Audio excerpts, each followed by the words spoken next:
여러분 안녕하십니까? 오늘은 많은 분들이 이름은 들어봤지만 여전히 낯설게 느끼는 비트코인에 대해 깊이 이야기 나누어 보려 합니다.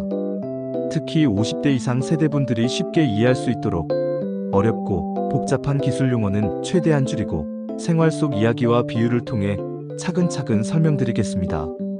오늘 이 시간을 통해 여러분께서 비트코인을 조금 더 가까이 느끼고 이 새로운 세상을 이해하는 데 작은 도움이 되기를 소망합니다.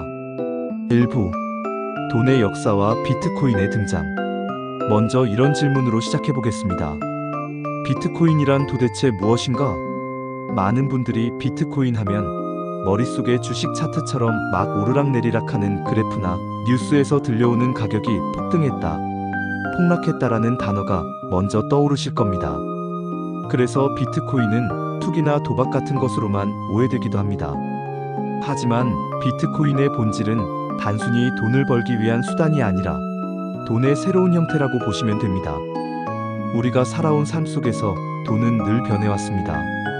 아주 오래전 조상님들은 물물 교환을 했습니다.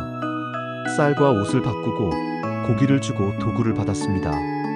그러나 불편함이 많았지요. 내가 가진 물건이 상대방이 원하는 게 아닐 수도 있었고 가치 기준도 제각각이었습니다. 그래서 금이나 은 같은 귀금속이 등장했습니다. 무겁고 휴대하기 불편했지만 귀금속 자체가 귀했기 때문에 누구나 그 가치를 인정했습니다. 그 후에 나타난 것이 지폐와 동전입니다. 종이 한 장, 쇠조각 하나가 국가가 보증해주기 때문에 가치 있는 돈으로 인정받았습니다. 그리고 이제 우리는 카드, 인터넷, 뱅킹, 모바일 간편 결제까지 눈에 보이지 않는 디지털 돈의 시대에 살고 있습니다. 이처럼 돈의 형태는 끊임없이 진화해 왔습니다.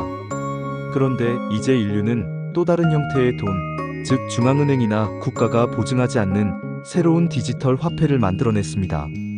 그것이 바로 비트코인입니다. 2부. 왜 비트코인이 필요했을까? 이제 이런 질문이 떠오릅니다. 왜 굳이 새로운 돈이 필요했을까? 여러분, 과거를 떠올려 보십시오. 편지를 쓰려면 종이에 적고 우체국에서 우표를 붙여야 했습니다. 며칠, 길면 몇 주가 걸렸습니다. 하지만 지금은 어떻습니까? 휴대폰을 열고 카톡이나 이메일을 보내면 단 몇 초 만에 전 세계 어디로든 메시지가 전달됩니다. 돈도 마찬가지입니다. 기존의 방식은 은행을 거쳐야 하고 영업시간을 맞춰야 하고 수수료도 내야 했습니다. 그런데 사람들은 왜 돈도 인터넷처럼 빠르고 자유롭게 주고받지 못할까? 라는 의문을 품었습니다. 그래서 나온 대답이 바로 비트코인입니다. 2009년 사토시 나카모토라는 정체불명의 인물이 등장했습니다. 그가 내세운 목표는 분명했습니다. 은행이나 정부 같은 중앙기관이 없어도 개인과 개인이 직접 안전하게 돈을 주고받을 수 있도록 하자. 이것이 비트코인의 탄생 배경입니다. 3부. 블록체인, 신뢰의 기술. 그렇다면 비트코인은 무엇으로 이루어져 있을까요? 종이돈도 아니고 금속도 아닙니다. 눈으로 볼 수도 손으로 만질 수도 없습니다. 오직 인터넷 속에서만 존재하는 디지털 화폐입니다. 그런데 단순한 숫자나 파일이 아닙니다. 왜냐하면 누군가 마음대로 위조하거나 조작할 수 없도록 특별한 기술이 사용되기 때문입니다. 그것이 바로 블록체인입니다. 블록체인을 이해하기 쉽게 비유해 보겠습니다. 여러분이 동네 통장 모임을 한다고 가정합시다. 매달 누가 얼마를 냈는지, 누가 얼마를 썼는지 기록해야 합니다. 보통은 회계 담당자가 장부를 관리하지요. 그런데 만약 회계 담당자가 장부를 조작한다면 모임의 신뢰는 깨져버립니다. 그런데 만약 회원 모두가 똑같은 장부를 하나씩 갖고 있다면 어떨까요? 한 명이 장난을 쳐도 다 같이 대조해보면 금방 들통납니다. 그러니 훨씬 투명하고 안전합니다. 이것이 바로 블록체인의 원리입니다. 거래 기록을 중앙에서 관리하는 게 아니라 전 세계 수많은 컴퓨터가 동시에 기록을 나누어 갔습니다. 그래서 누군가 몰래 조작하거나 위조하는 것이 사실상 불가능합니다. 결국 은행이 없어도 국가가 보증하지 않아도 블록체인이 신뢰를 보장하는 것입니다. 4부. 실제로 쓸 수 있을까? 이쯤에서 이런 질문이 생깁니다. 그럼 비트코인이 실제 돈처럼 쓰일 수 있느냐? 정답은 점점 그렇게 되고 있다입니다. 아직은 우리가 지갑을 꺼내듯 쉽게 쓰지는 못합니다. 하지만 세계 곳곳에서 비트코인을 결제 수단으로 받는 상점들이 늘고 있고 온라인에서는 이미 결제가 가능합니다. 미국의 일부 대기업, 유럽의 몇몇 온라인 쇼핑몰에서는 비트코인 결제를 지원합니다. 그리고 엘살바도르라는 작은 나라는 아예 비트코인을 법정 화폐로 채택했습니다. 우리나라에서는 아직 법적으로 제한이 많지만 언젠가는 비트코인이 달러, 원, 유로처럼 쓰일 날이 올 수도 있다는 전망이 있습니다. 5부. 비트코인의 매력. 왜 이렇게 많은 사람들이 비트코인에 주목할까요? 첫째, 한정된 수량 때문입니다. 비트코인은 최대 2,100만 개까지만 발행됩니다. 지금까지 이미 90% 이상 채굴되었고 앞으로는 얻기 점점 어려워집니다.